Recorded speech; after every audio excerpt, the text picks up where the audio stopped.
world, you get like an RJ Barrett plus an Agbaji, right? I'd love to get both of those guys. But if RJ Barrett's really good for them and they're a really good team, right, then maybe an Agbaji is the only guy you would be able to get, right? Because they do have several other guys that can kind of come in, play that role.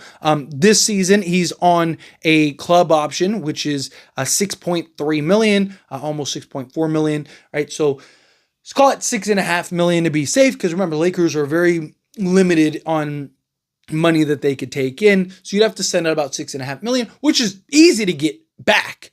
Problem is like, how would you match that salary, right? Because you couldn't do like a connect, something like that.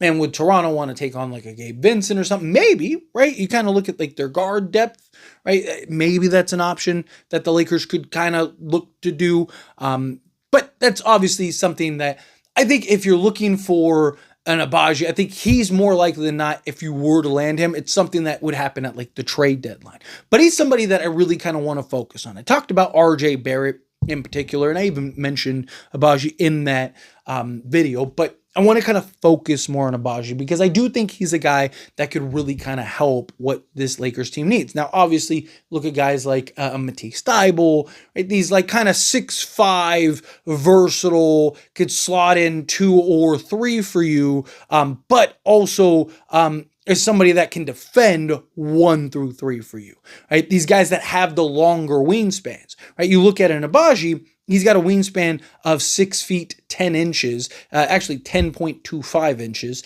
And he's 6 feet almost, or 6'5", almost 6'6". He's a little under 6'6". Talk about a guy that's 6'5" and some change, who has a 6'10" wingspan and some change. So he has the size, that length, that versatility to be able to defend 1 through 3. Gives you that athleticism, gives you some shooting, gives you some defense. He's 25. He'll be 26 in April, right? So once you start getting ready to gear up into the playoffs, that's when he'd start being 26. So he's a guy that could be a foundation piece, be a rotation player, be a guy that can start, come off the bench. And Toronto might be willing to get off of him because he is going and is in a contract year and would need a new contract. Depending on kind of their financial situation, they need to kind of shuffle the deck here a little bit. They might be willing to kind of get off of some of these guys.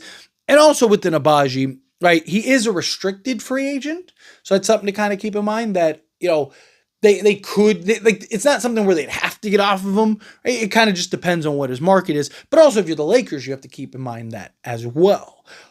So 2 things about that. 1, what does he want? How much is he looking for? Because if he's looking for 20 plus million a year, crazy. But if he's like, hey, give me 12 million a year, maybe in that 15 million range, because you kind of take a flyer on them, then sure, right? If it's like 4 years, 60 million, maybe you're doing a shorter term deal type thing, sure. The other thing too is like, because he'd be needing a new contract, would the Lakers even want to go and trade for him? Would the Lakers even be interested in going and getting a guy like him? Because you'd have to give him a new contract next year. And the Lakers, supposedly want to preserve cap space for 2027, right?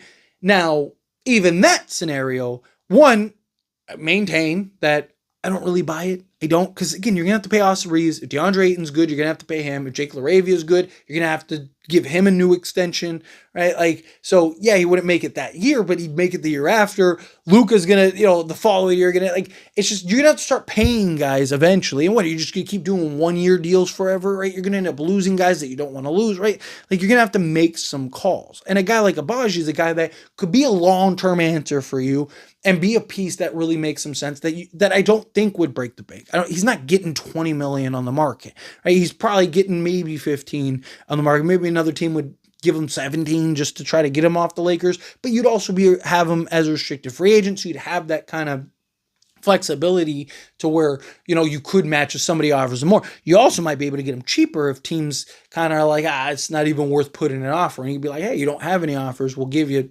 4 years, 10 million, or maybe 2 years with like a team option or something like that, right? Like, or, I don't know, figure it out, right? Is my point. But Agbaji is exactly the kind of guy you want slotted in there. And for the long term, right? Again, he'll be 26 in April. So he's a guy you could have for the next, have through two different contracts, right? Where he could slot it and be your starting 2 or your starting 3 for you and defend multiple positions, or be the guy that comes off the bench and is just a rotation guy that's hitting and knocking down threes as well as defending, the best player on the other team or multiple players or whatever, right? Just gives you the flexibility on both sides of the basketball that you'd be looking for. And I do think he is a realistic target that also wouldn't break the bank. Right? Like, you're not giving up multiple firsts and doing all this crazy stuff.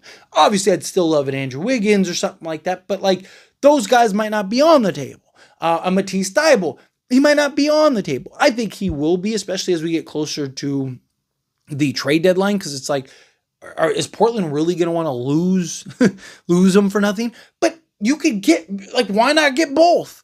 Couldn't use multiple 6'5", 6'6" guys with like 6'10", 6'11" wingspans that can defend 1 through 3 and knock down the 3 ball, right? Like, oh no, Lakers get 2 or 3 3-and-D wing guards, right? Like, oh no, like, if anything, that's hugely beneficial to the Lakers. So if I'm the Lakers, Agbaji is the type of player that I'm kind of archetype that I'm looking to acquire. It's the kind of trades that I'm looking to get, like guys that aren't going to break the bank, that aren't going to cost a fortune to get, but kind of play the Max Christie role for you off the bench or eventually move into the starting role.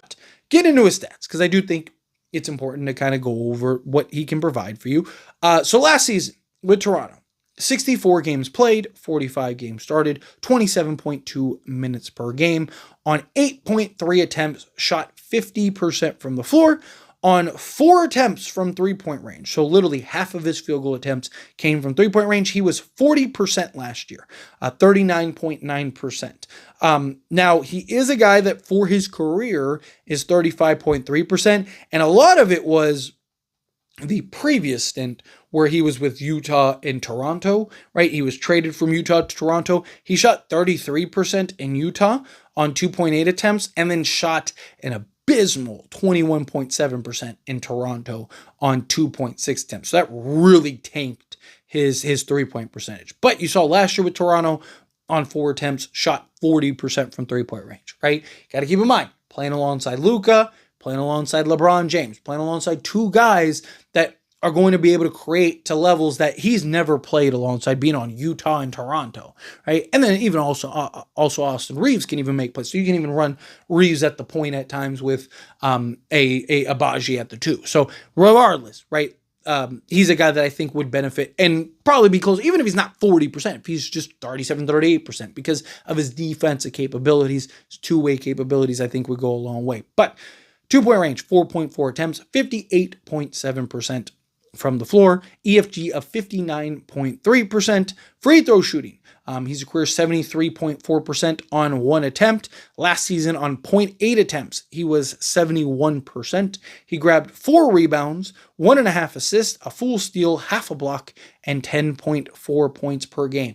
If you look at his per 36, now per 36 doesn't tell you everything, kind of gives you an idea of like what would he be in a full-time starter role. He'd be 14 points, 5 rebounds, 2 assists, 1.5 steals, and 0.6 blocks per game. So a guy that, again, do multiple things out there, play some defense, hit the open shot, playing alongside guys like LeBron James, like Luka Doncic. Just think of the quality of looks that he would get, would be quite impressive. Last year, his defensive rating was a 116 with Toronto.